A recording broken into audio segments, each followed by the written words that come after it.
فرزند زہرا یہ حالات برے ہیں۔ کاشانۂ بصیرت ویب سائٹ، واٹس ایپ اور یوٹیوب چینل پر مشتمل ایک ایسا مکمل پلیٹ فارم جس پر محروم بصارت کے لیے بالخصوص اور تمام افراد کے لیے بالعموم سینکڑوں کی تعداد میں مستند اسلامی کتب دستیاب ہیں۔ لہذا گزارش ہے کہ آپ اپنی ذمہ داری نبھاتے ہوئے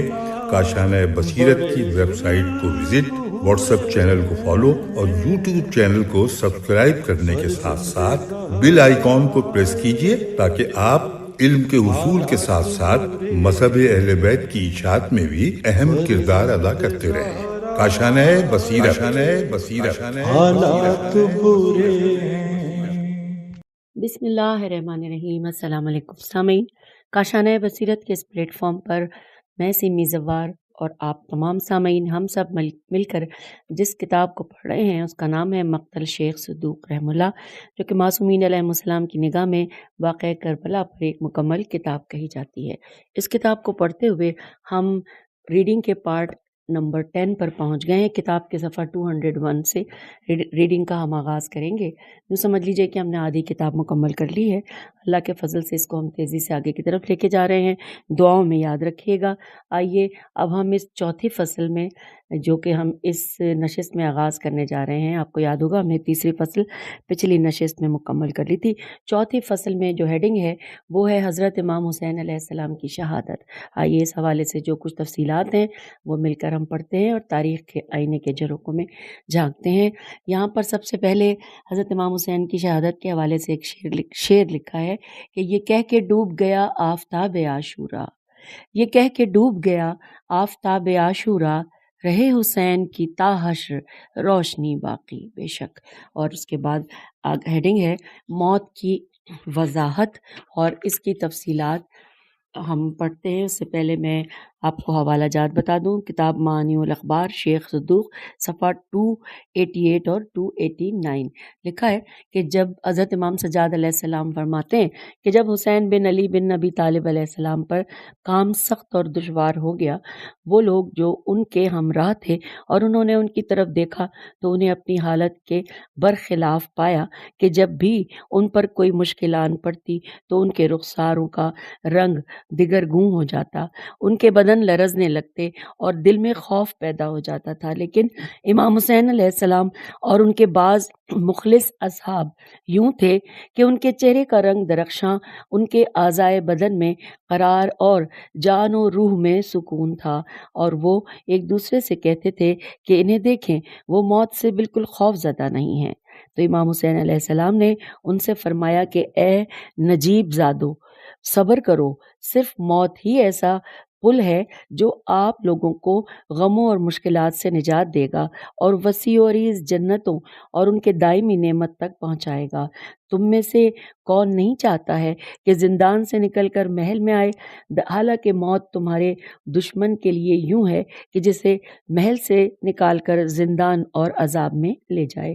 بے شک میرے بابا نے مجھے رسول خدا صلی اللہ علیہ وآلہ وسلم سے خبر دی ہے کہ انہوں نے فرمایا کہ یہ دنیا مومن کے لیے زندان اور کافر کے لیے بہشت ہے۔ موت ایسا پل ہے جو انہیں ان کی جنتوں میں اور انہیں ان کے جہنم میں پہنچاتا ہے۔ نہ میں نے جھوٹ بولا اور نہ مجھے جھوٹ بتایا گیا۔ یہ یہاں پہ گفتگو مکمل کرنے کے بعد اگلی ہیڈنگ کی طرف ہم آئے، لکھا ہے سید الشہداء قتل گاہ میں۔ پہلے اس کا حوالہ نوٹ کیجئے، امالی شیخ صدوق پیج 226 اور 227 گزشتہ حدیث کا یہ تسلسل ہے، اور یہاں لکھا ہے حضرت امام سجاد علیہ السلام فرماتے کہ جب امام حسین علیہ السلام کے اصحاب یکے بعد دیگر شہید ہو چکے تو امام حسین علیہ السلام نے اپنے دائیں اور بائیں طرف دیکھا لیکن کسی کو نہ پایا۔ انہوں نے اپنا سر آسمان کی طرف بلند کر کے فرمایا،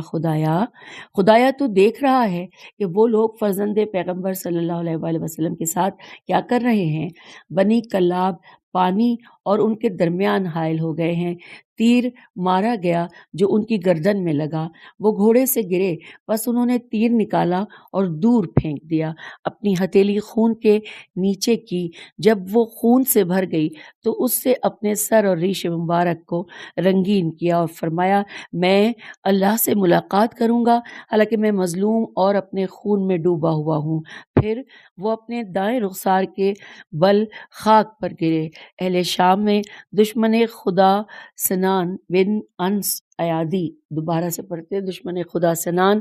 بن انس ایادی اور سمر بن ذلجوش عامری آگے بڑھے یہاں تک کہ وہ امام حسین علیہ السلام کے سر پر آ کھڑے ہوئے، اور انہوں نے ایک دوسرے سے کہا کہ کس بات کے منتظر ہو؟ اس شخص کی جان خلاصی کر دو، یہ وہ شخص جو تمہارے سامنے ہے۔ سنان بن انس ایادی گھوڑے سے اترا، امام حسین علیہ السلام کی ریش مبارک پکڑی اور آپ کی گردن پر تلوار سے وار کرتے ہوئے کہا کہ خدا کی قسم میں تمہارے تن سے سر کو جدا کر دوں گا، حالانکہ میں جانتا ہوں کہ تم رسول خدا صلی اللہ علیہ وآلہ وسلم کے فرزند ہو اور ماں اور باپ کے لحاظ سے سب سے بہتر ہو۔ امام حسین علیہ السلام کا گھوڑا آگے بڑھا، اس نے امام حسین علیہ السلام کے خون سے اپنی پیشانی اور زلفیں رنگین کی اور پھر دوڑنا اور فریاد کرنا شروع کر دیا۔ پیغمبر صلی اللہ علیہ وآلہ وسلم کی بیٹیوں نے جب گھوڑے کی آہ فریاد سنی تو خیموں سے وہ باہر نکل آئیں، اور انہوں نے گھوڑے کو خالی زین دیکھا تو سمجھ گئیں کہ حسین علیہ السلام شہید ہو گئے ہیں۔ کلثوم خواہر امام حسین علیہ السلام بھی ہاتھ سر پر رکھے ہوئے خیمے سے باہر آئیں۔ وہ گریہ و زاری کرتی رہیں اور کہا واہ محمدہ، یہ حسین علیہ السلام ہے کہ یوں بیابان میں پڑے ہوئے ہیں، ان کی ابا اور ان کا امامہ لوٹ لیا گیا ہے۔ اور پھر لعینوں نے امام حسین علیہ السلام کا سر لے کر عبید اللہ کے پاس وہ چلے گئے، حالانکہ اس نے کہا کہ میری رکاب سونے اور چاندی سے بھر دو، میں نے ایک بلند مرتبہ بادشاہ کو قتل کر دیا ہے، میں نے ایسے شخص کو قتل کیا ہے جو ماں اور باپ دونوں کے لحاظ سے سب لوگوں سے بہتر ہے، اور جب بھی حسب و نسب کی بات ہوگی تو وہ سب سے بہترین حسب و نسب کا مالک ہوگا۔ تو ابن زیاد نے اس سے کہا کہ تم برباد ہو جاؤ، اگر تم جانتے تھے کہ وہ ماں اور باپ کے اعتبار سے سب لوگوں سے بہتر ہے تو تم نے اسے قتل کیوں کیا؟ اور پھر حکم دیا کہ اس کا سر تن سے جدا کر دیا جائے۔ اللہ تعالیٰ نے اس کی روح کو جہنم میں پہنچانے میں جلدی کی ہے۔ ابن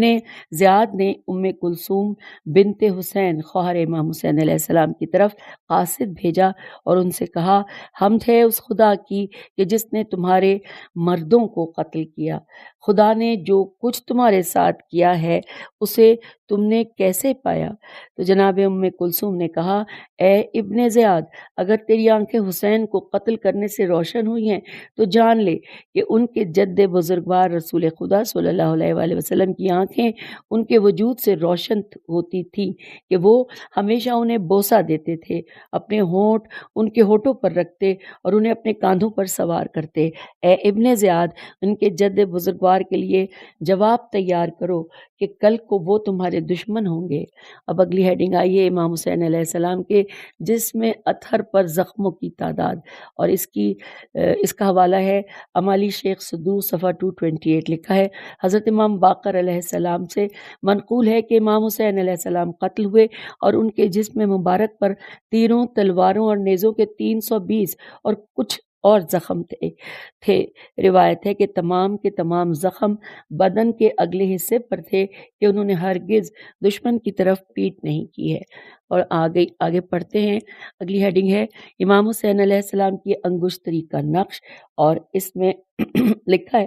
کہ حضرت امام جعفر صادق علیہ السلام اپنے والد بزرگوار جناب امام محمد باقر علیہ السلام سے نقل کرتے ہیں کہ امام حسین علیہ السلام کے پاس 2 انگوٹھیاں تھیں، ان میں سے ایک کے نگین کا نقش تھا لا الہ الا اللہ عدت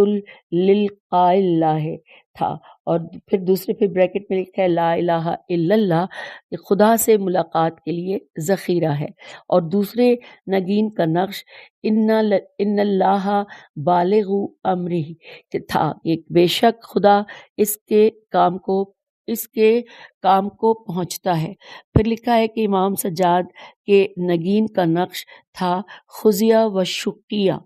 قاتل الحسین بن علی، یعنی کہ حسین کا قاتل ذلیل و خوار اور بدبخت ہے۔ اور اس کے بعد لکھا ہے امالی شیخ صدوق کے صفحہ 541 43 تک، اور عیون اخبار رضا کے جلد 2 صفحہ 54 اور 56 میں کہ جناب شیخ صدوق حضرت امام رضا علیہ السلام سے ایک مفصل حدیث میں نقل کرتے ہیں کہ حضرت صلی اللہ علیہ وآلہ وسلم نے اپنی گفتگو کے آخر میں فرمایا کہ حضرت محمد صلی اللہ علیہ وآلہ وسلم کی انگوٹھی کے نگین کا نقش لا الہ الا اللہ محمد الرسول اللہ تھا۔ حضرت امیر المومنین علیہ السلام کی انگوٹھی کے نگین کا نقش الملک للہ تھا۔ حضرت امام حسن علیہ السلام کی انگشتری کے نگین کا نقش العزت للہ تھا۔ حضرت امام حسین علیہ السلام کی انگوٹھی کے نگین کا نقش ان اللہ بالغ امرہ تھا۔ حضرت امام سجاد علیہ السلام اپنے پدر بزرگوار حضرت امام حسین علیہ السلام کی انگوٹھی ہاتھ میں پہنتے تھے۔ حضرت امام باقر علیہ السلام کی انگلی میں بھی امام حسین علیہ السلام کی انگوٹھی تھی۔ حضرت امام جعفر صادق علیہ السلام کی انگوٹھی کے نگین کا نقش اللہ ولی و عصمتی من خلقہ ہی تھا کہ اللہ میرا مولا ہے اور اپنی مخلوق کے گزن سے حفاظت کرنے والا ہے۔ اور میرے پدر بزرگوار امام موسیٰ جعفر علیہ السلام کی انگوٹھی کا نقش حسبی اللہ تھا۔ اس حدیث کا راوی حسین بن خالد کہتا ہے کہ امام رضا علیہ السلام نے اپنا ہاتھ کھولا، میری طرف بڑھایا اور اپنے والد بزرگوار کی انگوٹھی کا نقش مجھے دکھایا جو اپنی انگلی میں پہنی ہوئی تھی۔ اب اس کے بعد جو حدیث ہے اس میں حوالہ ہے شیخ امالی شیخ صدوق 207 اور 208 صفحات پہ کہ محمد بن مسلم رضی اللہ سے نقل ہے کہ وہ کہتے ہیں کہ میں نے حضرت امام جعفر صادق علیہ السلام سے پوچھا کہ امام حسین علیہ السلام کی انگوٹھی کس تک پہنچی ہے، اور میں نے ان سے یہ بھی کہا کہ میں نے سنا ہے کہ وہ بھی ان چیزوں میں سے تھی کہ جو لوٹی گئی تھیں۔ تو امام صادق علیہ السلام نے فرمایا کہ ایسا نہیں ہے کہ جیسا لوگ کہتے ہیں، بلکہ امام حسین علیہ السلام کی وہ انگوٹھی اپنے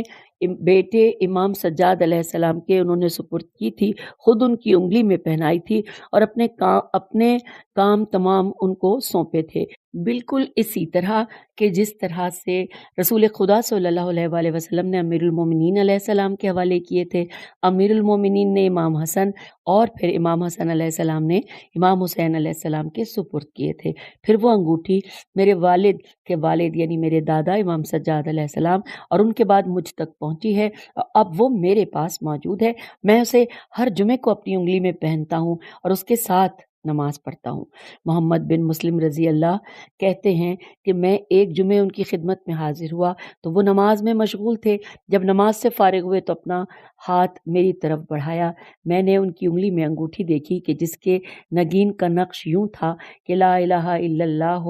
عدت للقائل للہ ہے، اور فرمایا کہ میرے جد ابا عبداللہ حسین بن علی علیہ السلام کی انگوٹھی ہے۔ آئیے سامعین اب حضرت امام حسین علیہ السلام کی وصیت کے حوالے سے پڑھتے ہیں، جو کہ جس کے حوالہ جات کچھ یوں ہیں کہ کتاب الخصال شیخ صدوق صفحہ 61 اور حصہ 59 اور امالی شیخ صدوق صفحہ 249 لکھا ہے۔ حضرت ابو حمزہ سمالی رضی اللہ سے روایت ہے کہ وہ کہتے ہیں کہ حضرت امام جعفر صادق علیہ السلام نے فرمایا کہ جس وقت میرے جد یعنی کہ امام سجاد علیہ السلام کی زندگی کے آخری لمحات قریب ہوئے تو انہوں نے مجھے اپنے سینے سے لگایا اور فرمایا کہ آپ کو وہ وصیت کرتا ہوں جو میرے والد بزرگوار یعنی امام حسین علیہ السلام نے اپنی زندگی کے آخری لمحات میں کی تھی، نیز اس بات کا تذکرہ کیا کہ میرے پدر گرامی نے بھی مجھے اس کی وصیت کی تھی اور فرمایا تھا کہ اے میرے بیٹے، وہ شخص جس کا آپ کے مقابلے میں اللہ کے سوا کوئی ناصر و مددگار نہیں، اس کے ساتھ کبھی زیادتی کرنے سے پرہیز کریں۔ آئیے سامعین اب اگلی ہیڈنگ آ گئی ہے خیام کی غارت گری بروایت فاطمہ بنت الحسین۔ آئیے اس روایت کو پڑھتے ہیں، حوالہ پہلے نوٹ کر لیجئے، کتاب الامالی شیخ صدوق صفحہ 228 اور 229 لکھا ہے۔ حسن مصنع کے بیٹے عبداللہ اپنی والدہ فاطمہ بنت حسین علیہ السلام سے نقل کرتے ہیں کہ غارت گروں کا ایک ہجوم ہمارے خیام میں داخل ہوا۔ میں چھوٹی بچی تھی، میرے پاؤں میں سونے کے 2 پازیب تھے۔ ایک شخص نے روتے ہوئے وہ دونوں پازیب توڑ کر میرے پاؤں سے اتارے، اور میں نے کہا اے دشمن خدا کیوں رو رہے ہو؟ اس نے کہا میں کیوں کر نہ رہوں کہ میں رسول خدا کی بیٹی کو لوٹ رہا ہوں۔ میں نے کہا تو مت لوٹو۔ اس نے کہا مجھے ڈر ہے کہ کوئی دوسرا آ کر لوٹ لے گا۔ تو فاطمہ بنت حسین کہتی ہیں کہ وہ لوگ خیام میں جو کچھ تھا سب کچھ لوٹ کر لے گئے، حتیٰ کہ ہمارے سروں سے چادریں بھی چھین لی۔ اب آئیے اگلی ہیڈنگ کی جانب۔ روز عاشورہ بروایت امام رضا علیہ السلام۔ مولا امام رضا علیہ السلام فرماتے ہیں، حوالہ پہلے نوٹ کر لیجئے کہ بعد میں بھول نہ جاؤں کہ علامہ علی شیخ صدوق صفحہ 190 اور 191 لکھا ہے، امام رضا علیہ السلام نے فرمایا کہ محرم ایسا مہینہ ہے کہ زمانہ جاہلیت کے لوگ اس میں جنگ کرنا حرام سمجھتے تھے، لیکن ہمارا خون اس مہینے میں حلال سمجھا گیا اور ہماری حرمت پامال کی گئی، ہمارے بچوں اور ہماری عورتوں کو قیدی بنایا گیا، ہمارے خیموں میں آگ لگا دی گئی، ہمارے اموال لوٹ لیے گئے، اور ہمارے بارے میں رسول خدا صلی اللہ علیہ وآلہ وسلم کی حرمت و تکریم کا لحاظ تک نہ کیا گیا۔ شہادت حسین علیہ السلام کے دن نے ہماری آنکھیں زخمی کر دیں، ہماری آنکھوں سے آنسو جاری کیے، زمین کربلا اور ہمارے پیارے عزیز کو خور کیا گیا۔ یہ ایسی زمین ہے کہ جس نے تا قیام قیامت ہمارے لیے غم و اندوہ کا سامان فراہم کیا۔ گریہ کرنے والوں کے لیے ضروری ہے کہ حسین علیہ السلام پر ایسے گریہ کرے کہ جیسے گریہ کرنا گناہان کبیرہ کو ختم کر دیتا ہے۔ پھر حضرت امام رضا علیہ السلام نے فرمایا کہ جب ماہ محرم کا آغاز ہو جاتا تو میرے والد بزرگوار حضرت موسیٰ کاظم علیہ السلام کو کبھی مسکراتے نہیں دیکھا تھا، یہاں تک کہ 10 دنوں تک ان پر غم و اندوہ غالب رہتا۔ جب 10ویں کا دن آتا تو وہ ان کے لیے گریہ ازاری اور غم و اندوہ کا دن ہوتا۔ اس دن وہ فرماتے تھے کہ یہ ایسا دن ہے کہ اس میں حسین علیہ السلام قتل ہوئے۔ اور اس کے بعد جو یہاں پر تحریر ہے اس کا حوالہ ہے مالی شیخ صدوق صفحہ 191، عیون اخبار رضا جلد نمبر 1 صفحہ 298-99 اور علل الشرائع صفحہ 227۔ لکھا ہے کہ حضرت امام علی بن موسیٰ رضا علیہ السلام نے ارشاد فرمایا کہ جو کوئی روز عاشورہ اپنی حاجتوں کو پورا کرنے کی کوشش تک کرتا ہے تو اللہ تعالیٰ اس کی دنیاوی اور اخروی ضروریات کو پورا کرتا ہے، اور جو کوئی عاشورہ کے دن غم و اندوہ اور گریہ ازاری میں گزارے تو اللہ اس کے لیے روز قیامت کو خوشی و سرور کا دن قرار دے گا، اور بہشت میں ہماری زیارت سے اس کی آنکھیں روشن ہوں گی۔ جو کوئی روز عاشورہ کو خیر و برکت کا دن سمجھے اور اس دن میں اپنے گھر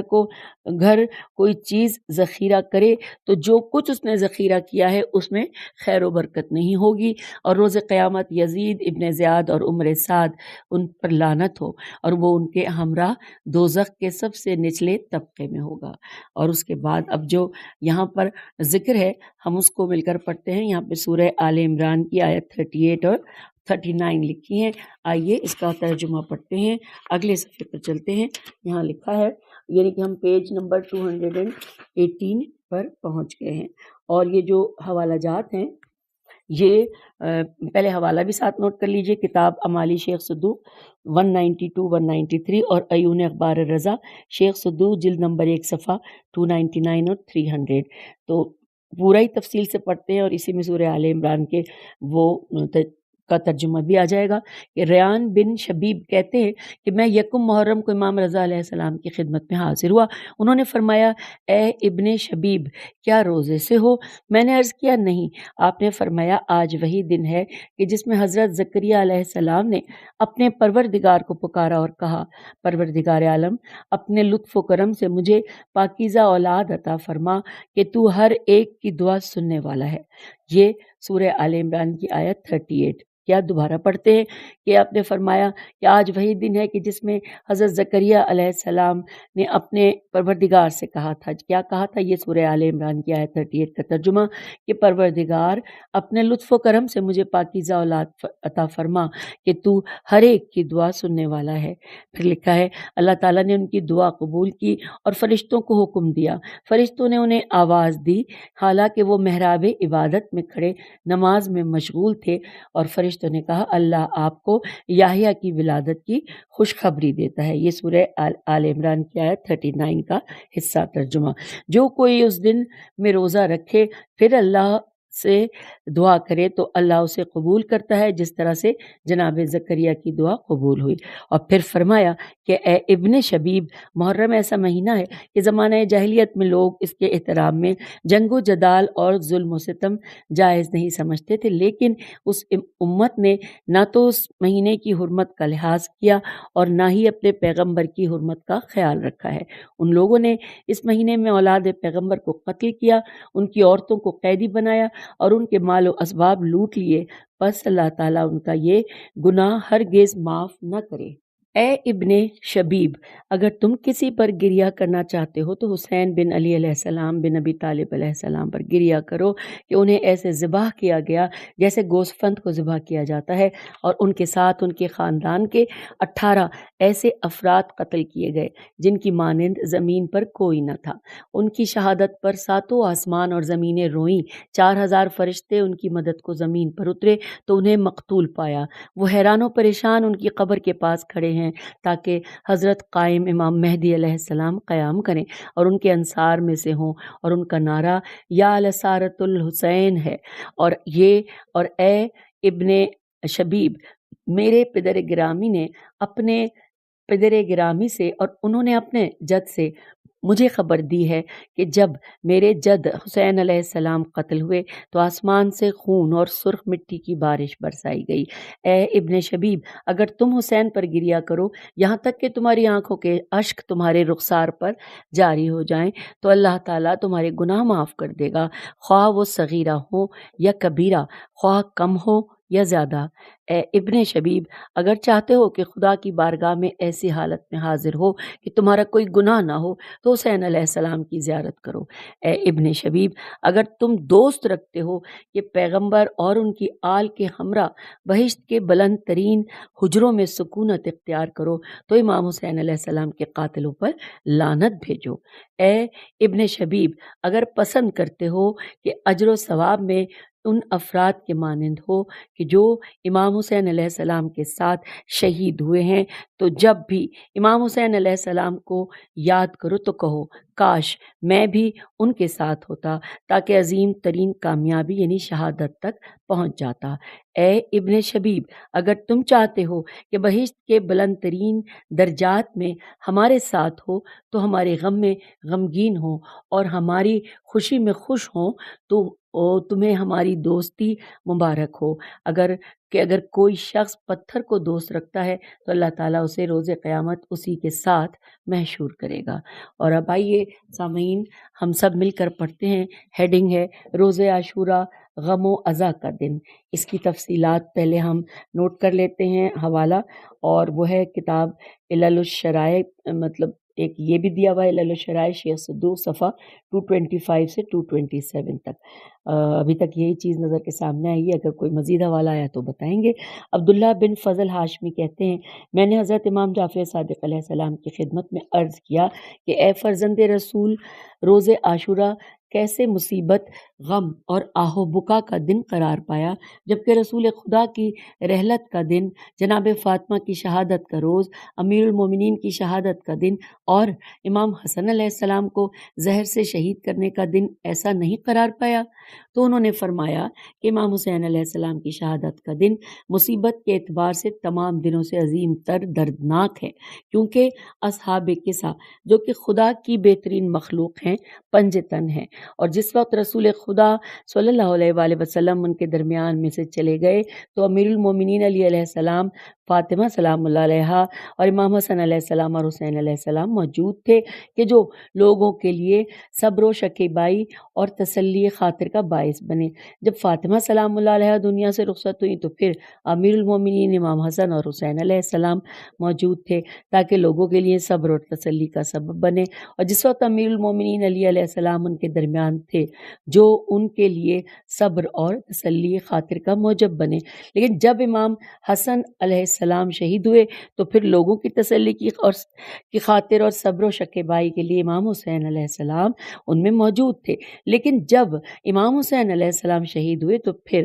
آل ابا میں سے کوئی باقی نہ رہا۔ تو جو لوگوں کے لیے تسکین اور صبر و شکیبائی کا باعث ہوتا، بنا بری یعنی امام حسین علیہ السلام کا چلے جانا ایسے تھا جیسے کہ وہ تمام ان کے درمیان سے چلے گئے ہیں، اسی طرح ان کا وجود ایسے تھا جیسے کہ وہ تمام موجود ہیں۔ پس اس دلیل کی وجہ سے ان کی شہادت کا دن مصیبت کا بہت بڑا دن قرار پایا۔ عبداللہ بن فضل ہاشمی کہتے ہیں، میں نے حضرت امام صادق علیہ السلام کی خدمت میں عرض کیا، اے فرزند رسول صلی اللہ علیہ وآلہ وسلم، پس امام سجاد علیہ السلام اپنے آبا کے مانند لوگوں کے لیے کیوں بردباری اور تسکین کا سبب نہیں بنے؟ انہوں نے فرمایا کہ ہاں، علی بن حسین یعنی امام سجاد علیہ السلام اپنے آبا و اجداد کے بعد سید العابدین اور امام اور لوگوں پر حجت تھے، لیکن انہوں نے رسول خدا صلی اللہ علیہ وآلہ وسلم سے ملاقات نہیں کی اور نہ ہی ان سے کچھ سنا تھا۔ ان کا علم موروثی تھا جو ان تک ان کے والد اور جد کے ذریعے پیغمبر اکرم صلی اللہ علیہ وآلہ وسلم ان تک پہنچا تھا۔ دوبارہ پڑھتے ہیں اس لائن کو کہ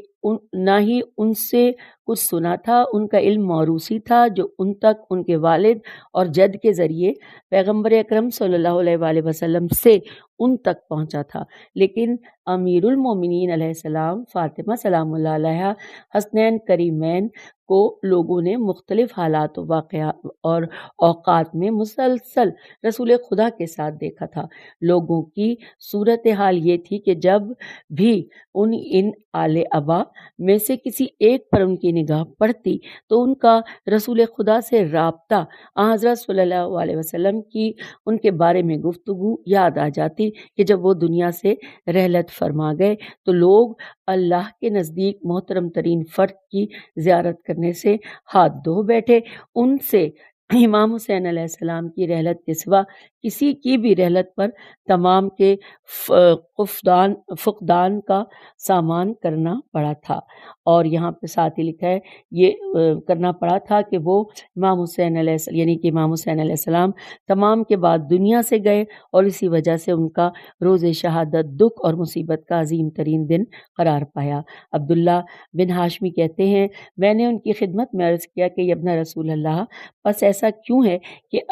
کہ عامہ یعنی کہ اہل بیت، اہل سنت، عام لوگوں کی بات کی کہ اہل سنت روز عاشورہ کو روز برکت کا نام دیتے ہیں؟ انہوں نے گریہ کرتے ہوئے فرمایا کہ جس وقت حضرت امام حسین علیہ السلام شہید ہو گئے تو شام کے لوگوں نے چاہا کہ یزید کے قریب ہوں، اور اسی وجہ سے انہوں نے اس کے فائدے کی حدیثیں گھڑنا شروع کر دیں، اور اس کام کی پاداش میں اس سے اموال کی صورت میں انعامات وصول کیے۔ اور ان من گھڑت روایات میں سے ایک روایت یہ بھی تھی کہ جس نے اس روز کو بابرکت قرار دیا گیا ہے تاکہ لوگ اس دن میں گریہ وزاری کرنے اور محزون و مغموم ہونے کے بجائے جشن و سرور و خوشیاں اور تبرک حاصل کرنے کی طرف پلٹ آئیں۔ ہمارے اور ان کے درمیان جو کچھ ہے اس کا فیصلہ خود خدا کرے گا۔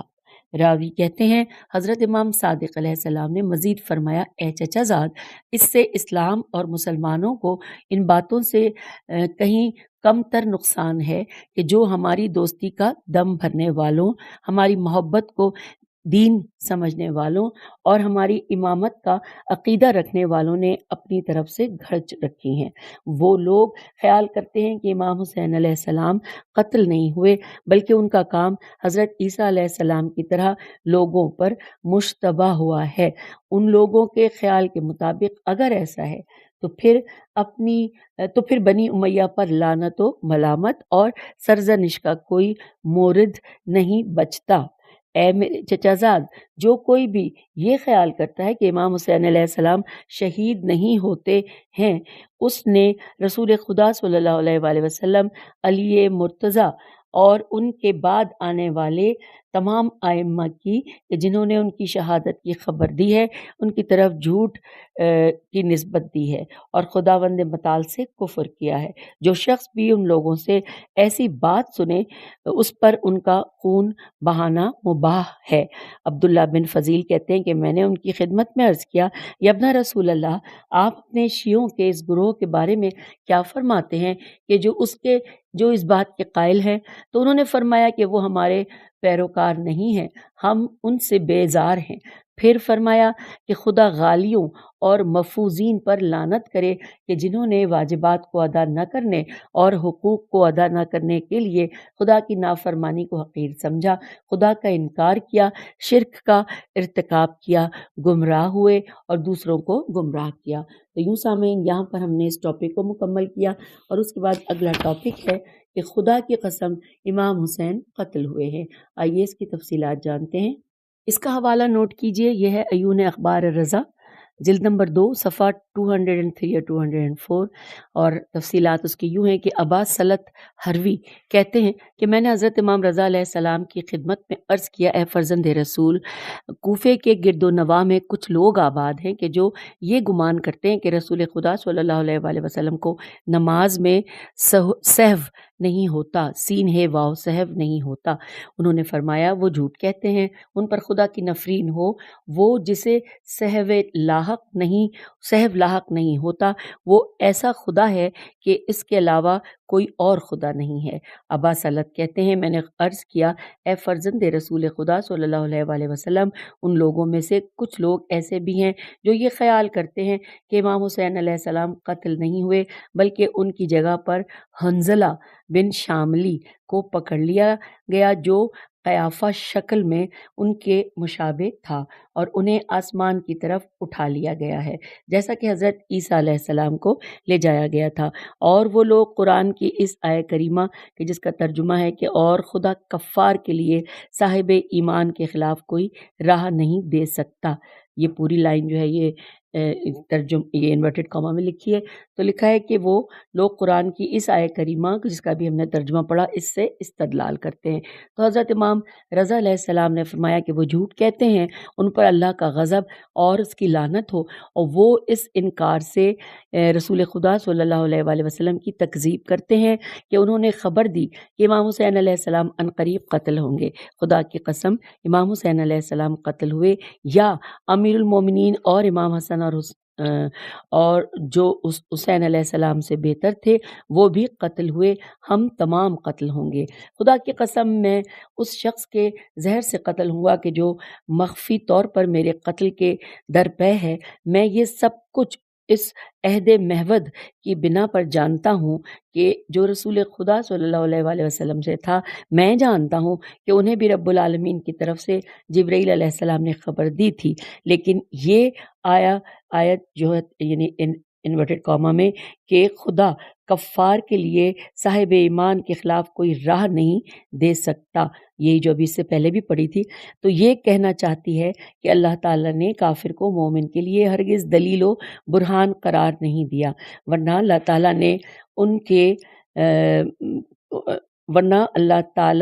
نے ان کافروں سے آگاہ کیا ہے کہ جنہوں نے پیغمبروں کو ناحق قتل کیا، باوجود اس کے کہ انہوں نے پیغمبروں کو قتل کیا، پھر اللہ تعالیٰ نے اپنے پیغمبروں کے مقابلے میں دلیل و برہان کے ذریعے ہرگز انہیں غلبہ نہیں دیا۔ پھر لکھا ہے جناب شیخ صدوق اس حدیث کے ذیل میں لکھتے ہیں کہ اس موضوع کے بارے میں جو اخبار و احادیث روایت کر رہا ہوں، میں نے انہیں کتاب ابسال الغلو والتفویض الف بے توئے الف لام ابطال الغلو الف لام غین لام واو والتفویض واو الف لام تے فے واو یہ زواد، تو ابطال الغلو والتفویض میں ذکر کیا ہے۔ آئیے اگلے صفحے کی جانب چلتے ہیں جہاں پر لکھا ہے کہ ہم یعنی اگلی ہیڈنگ یہاں پر پڑھیں گے، اور وہ ہے چوتھی فصل کے ملحقات۔ تو ہم اس فصل کو مکمل کرنے لگے ہیں، یعنی اگلے بس 2-3 صفحات میں۔ آئیے ہم اسی نشست میں مکمل کرتے ہیں۔ لکھا ہے گویا مرحوم حجت الاسلام نیر تبریزی کی اس حدیث خاص کے صدر حدیث پر نگاہ تھی کہ انہوں نے کہا تھا کہ اب یہ کیونکہ فارسی ہے بہرحال پڑھتے ہیں، ہرچہ بروی سخت تر گشتی نبرد رخ زے شوقش سرخ تر گشتی چوورد۔ بہرحال یہ واضح ہے کہ ام کلثوم حضرت علی علیہ السلام کی بیٹی اور حضرت امام حسین علیہ السلام کی بہن ہے۔ ابن زیاد جس پہ لعنت ہو اور ان کے درمیان جو گفتگو ہوئی، ہر جگہ پر اس کا ذکر زینب سلام اللہ علیہ اور ام کلثوم بنت علی کے نام سے ہوا ہے، کیونکہ ام کلثوم حضرت زینب سلام اللہ علیہ کی بھی کنیت ہے، لیکن یہ کسی اور جگہ پر نہیں دیکھا گیا کہ کسی نے لکھا ہو کہ ام کلثوم حضرت امام حسین علیہ السلام کی بیٹی ہوں، لہٰذا قوی احتمال ہے کہ یہ کاتب کی غلطی ہے اور اس نے سہون اخت الحسین کی جگہ بنت الحسین لکھ دیا ہے کہ ہم نے صحیح نام کو بریکٹ میں کیا ہے۔ اس حدیث سے معلوم ہوا کہ داستان شتربان ایک افسانے کے علاوہ کچھ نہیں کہ لوگوں کو رلانے کے لیے مجالس کی کتابوں میں داستان کو بڑی آب و تاب سے نقل کرتے ہیں کہ بجدل نامی یا کوئی اور شخص جو کہ امام حسین علیہ السلام کا شتربان تھا، اس نے امام کی انگلی کاٹی اور حضرت کی انگوٹھی لوٹی۔ یہ من گھڑت داستان مختلف طریقوں سے بیان کی جاتی ہے۔ بعض دفعہ یوں بیان کرتے ہیں کہ امام حسین علیہ السلام کے بے سر پیکر مقدس اور شتربان کے درمیان اس انگوٹھی پر جھگڑا ہوا۔ بعض لکھتے ہیں کہ ان کے درمیان زریں کمر بند پر نزا ہوا، اور بعض کسی اور طرح سے اس کا تذکرہ کرتے ہیں۔ ان داستانوں میں سے ایک کے صحیح ہونے پر نہ صرف یہ کہ کوئی سند یا مدرک نہیں، بلکہ بہت سے دلائل اور مدارک ان کے من گھڑت ہونے پر دلالت کرتے ہیں۔ ان مدارک و اسناد میں سے ایک سند یا مدرک یہی آخری حدیث ہے۔ علاوہ ازیں اس سے پہلے والی حدیث بھی اس بات پر دلالت کرتی ہے کہ جو ہم نے جناب شیخ صدوق رحمہ اللہ کی 2 کتابوں یعنی امالی اور عیون اخبار رضا سے نقل کی ہیں کہ حضرت امام رضا علیہ السلام نے فرمایا، امام حسین علیہ السلام کی انگوٹھی کے جانشین امام سجاد علیہ السلام کو ان کو ملی کہ جو وہ ہمیشہ اپنی انگلی میں پہن کر رکھتے تھے۔ اس داستان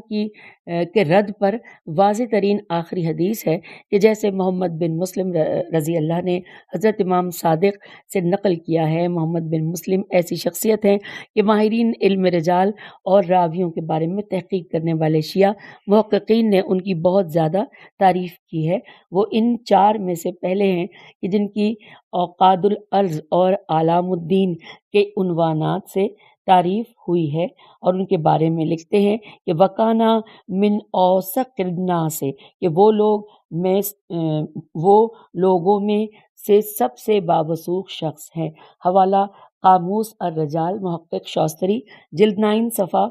572 اور سے لے کے 582 تک، اور اس کے بعد لکھا ہے کہ اس حدیث میں محمد بن مسلم کہتے ہیں کہ میں نے حضرت امام صادق علیہ السلام کی خدمت میں عرض کیا، میں نے سنا کہ کربلا میں حضرت امام حسین علیہ السلام کی انگوٹھی بھی لوٹ لی گئی تھی۔ حضرت امام صادق علیہ السلام نے بڑی صراحت سے اس بات کا انکار کرتے ہوئے فرمایا کہ ایسا نہیں ہے کہ جیسا لوگ کہتے ہیں۔ ہم نے اپنی کتاب تحریف شناسی عاشورہ اور زندگانی امام حسین علیہ السلام میں افسانہ شتربان کے بارے میں بڑی تفصیل سے گفتگو کی ہے اور اس کے من گھڑت ہونے پر بڑی وضاحت کے ساتھ دلائل و مدارک بیان کیے ہیں، جبکہ یہاں پر اس کا تھوڑا سا خلاصہ بیان کیا ہے۔ تفصیل کے لیے مذکورہ بالا کتاب کی طرف رجوع کریں۔ شیخ صدوق کا شمار ان شیعہ دانشور محدثین میں ہوتا ہے جو صحو النبی کے قائل تھے، البتہ صحو کی کیفیت و کمیت کے بارے میں اپنی جگہ پر بحث ہوئی ہے، جیسا کہ اس حدیث اور اس کے بعد والے حصے سے صاف پتہ چلتا ہے۔ گویا کہ جناب شیخ صدوق رحمہ اللہ کی مذکورہ کتاب ابطال الغلو والتفویض کے علاوہ اس موضوع پر کتاب میں یا کتاب تھی جو اب ناپید ہے، جیسا کہ ان کی مذکورہ بالا کتاب اور مقتل الحسین کی کوئی خبر نہیں۔ البتہ جناب شیخ صدوق رحمہ اللہ سے قبل اور ان کے بعد کچھ دیگر بزرگ علماء بھی ان کے ہم عقیدہ تھے، جیسا کہ مشہور معروف دانشور اور محقق جناب مرحوم شاستری کا شمار ان میں سے ہوتا ہے، اور انہوں نے صحو النبی ہر ایک مستقل کتابچہ تحریر کیا ہے جو ان کی کتاب قاموس الرجال کی پہلی اشاعت میں جلد نمبر 11 کے ہمراہ ضمیمے کی صورت میں شائع ہوا ہے۔ یہ بات بھی قابل ذکر ہے کہ مورد بحث حدیث اور اسی طرح امام حسین علیہ السلام کی انگوٹھی اور افسانہ شتربان جیسی حدیثوں سے صاف واضح ہوتا ہے کہ تاریخ عاشورہ کے اندر تحریفات کا سلسلہ عہد قدیم سے ہے، اور ائمہ معصومین علیہم السلام سے جہاں تک ہو سکا ان کا مقابلہ کیا ہے۔ اور اب سامعین یہاں پر ہم چوتھی فصل الحمدللہ مکمل کر سکے ہیں اس ایک ہی نشست میں۔ اب اجازت دیجیے، انشاءاللہ اگلی نشست میں ہم 5ویں فصل کا آغاز کریں گے۔ خدا حافظ۔